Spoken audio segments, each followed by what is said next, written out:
Welcome to the Holistic Career Change Podcast. Spoiler alert, we don't discuss conventional, linear, boring career change here. This is the place where we talk about finding an aligned career path that feels like an extension of who you are, where you get paid for being yourself. Forget personality quizzes, soul-crushing scrolling on job sites, and breaking your brain trying to find your why. Join me and many other career changers who've changed their career holistically by first defining who they are at their core and then using this blueprint to design a fulfilling career or business. We use the mind-body-soul approach, and we take into consideration the complexity and multidimensionality of all that you are and want to represent in the world. This is where purpose-led careers are born and built. I'm your host, Vilma Osaita. Let's go. Hi, friends. Hope you've been so well. Hope you're enjoying the new year energy. Even though, let me just affirm, this January has not been easy, especially energetically. And I feel like collectively, there's a lot of shadow that's been resurfacing for many of us to face. So while we all know, and I personally really believe that it's a necessary part of healing, it really does not always feel good or fun to be going through these extreme periods of change.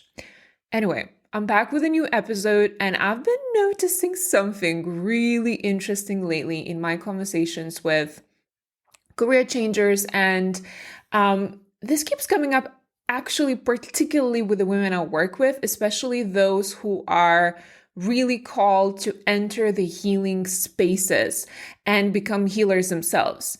Many of these women, and perhaps as you're listening to this episode, you are also one of these women. They're drawn to holistic health because they truly understand and have lived this deep connectedness of it all, how healing your body affects your emotional and energetic health, or how addressing your energetic health influences your physical, emotional, and mental well-being. So it's all an extension of one another, essentially. But here's what's fascinating. So many of these women, these individuals, are what we call, or often you'll hear referred to as multi-passionate or multi-potentialites.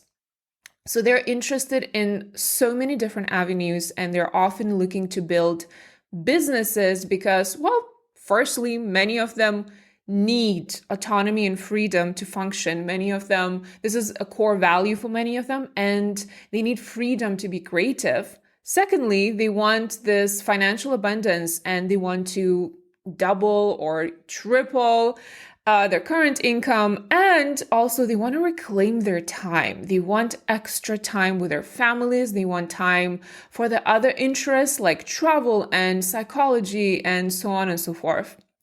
But here's where so many of them get stuck and usually need help with. They don't know how to connect all the dots.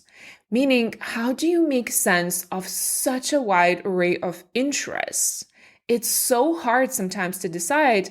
And here's what I want to offer you, and here's why I decided to record this episode. It really is not as complicated as it may feel. And let me start by sharing one example of how to mix and match your seemingly unrelated interests.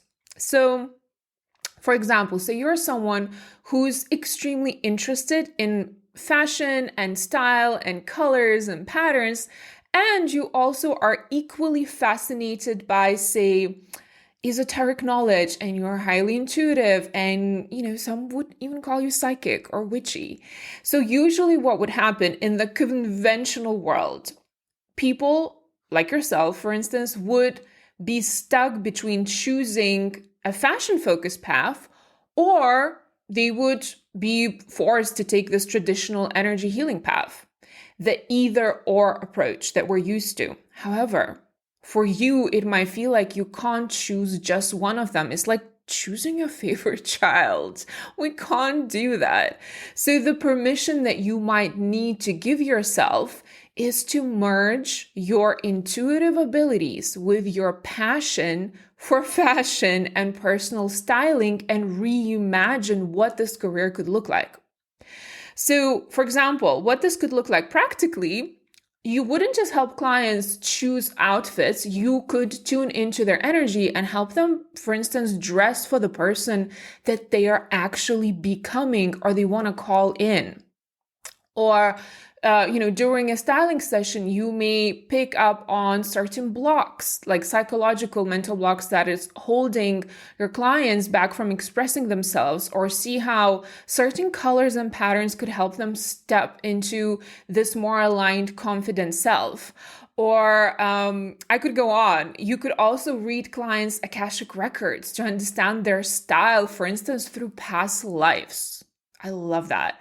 Or you could connect with client spirit guides to help them dress for your highest timeline. And again, what you're calling into your life, right? And you could also use your knowledge of chakras, for instance, to the energetic centers to help the clients choose clothes that balance their energy centers. What? I know.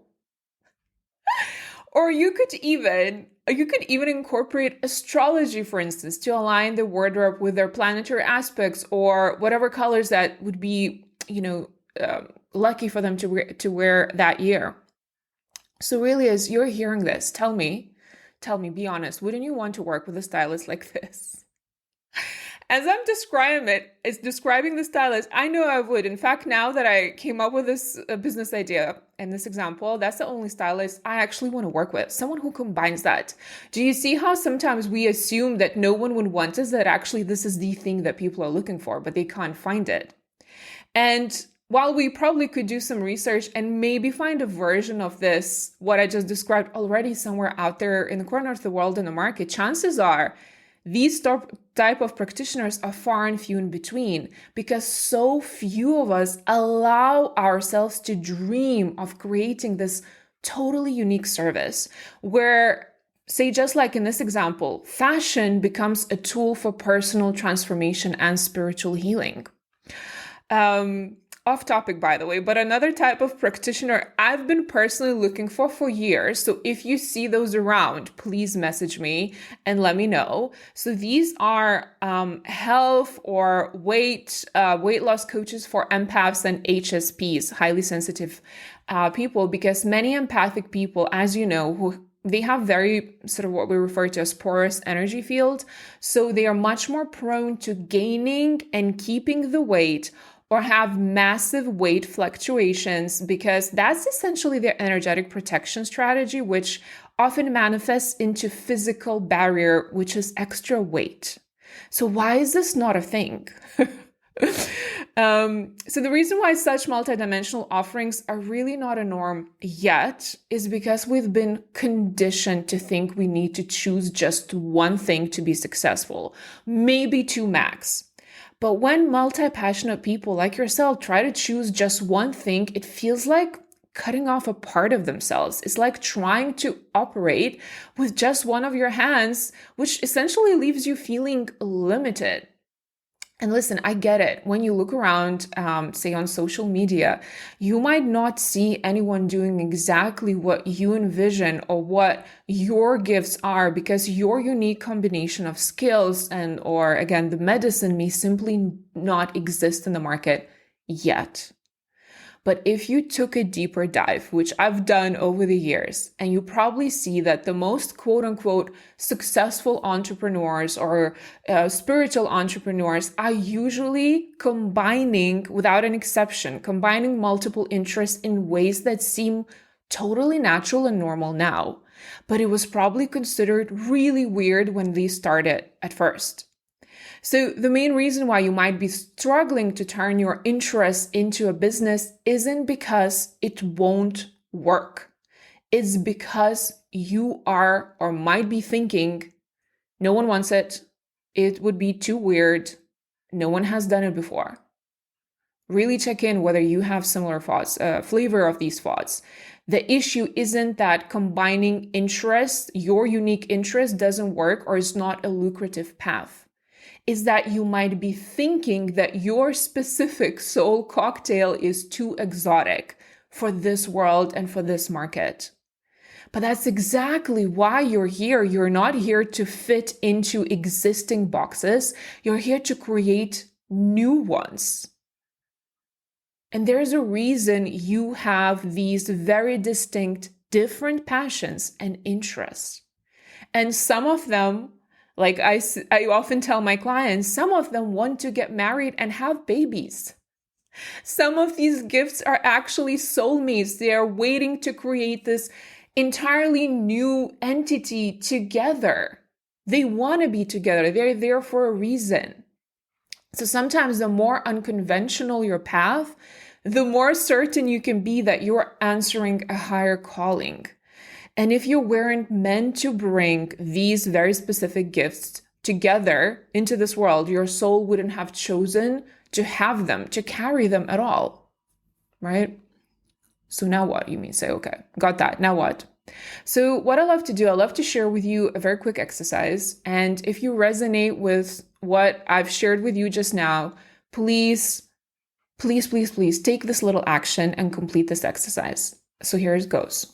I'd love for you to take a notebook. I'd love for you, as per usual, do it in writing with your hand. So take a notebook and list everything that you're interested in. Don't filter yourself, include your hobbies, your secret interests, everything. If you are interested in being a dominatrix, add that. And then start playing with creating different combinations between your interests. How could you merge all of them or some of them? What service or product would you want to purchase yourself? Or perhaps just like me with like a health coach for empaths you've been missing in the market. What do you think the marketplace needs that feels like an absolutely obvious offering for you? I really want to invite you to look for these unexpected connections, and please don't allow your brain to jump in. All the gremlins attack you and tell you it makes no sense. It shouldn't make sense yet. There are so many ways to merge your unique gifts. Like, for example, I'm going to give you an example of a client of mine who merged her background in corporate operations with her interest in alternative healing. So she now helps wellness practitioners like myself set up their businesses, but she does it with deep reverence for energy work.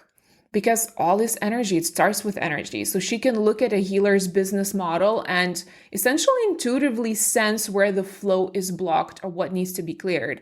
While also she really knows exactly what practical steps to take and how to fix certain problems when it comes to the strategy, right? She also plans social media strategy around lunar phases, and she also incorporates tarot into brand strategy.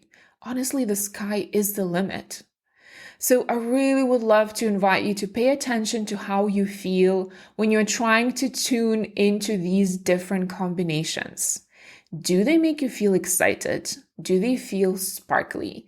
Do they feel too good to be true? That's the feeling. That's exactly the feeling you want to pursue, where you look at it and you're like, that's too good to be true. Like, I can't believe people would pay money for that. This is a reminder for you, an invitation, a permission to become the way shower, the lighthouse, because your unique combination of interests isn't random. I feel like I need to tattoo that on my forehead. None of it is random. It's your soul signature, your cosmic fingerprint, your contribution to this evolution of the consciousness on this planet. So I really want you to trust your weird, and I love for you to embrace your wild. Have a magical week. Thank you for spending time with me today. If you enjoy this content, please make sure you subscribe to this podcast and leave a quick review to help us share the message of aligned work with the world. And if you'd like to learn more about how to find and transition into your very own purpose-led career or business that feels like getting paid for being yourself, make sure you check out the episode notes below. Have a wonderful week.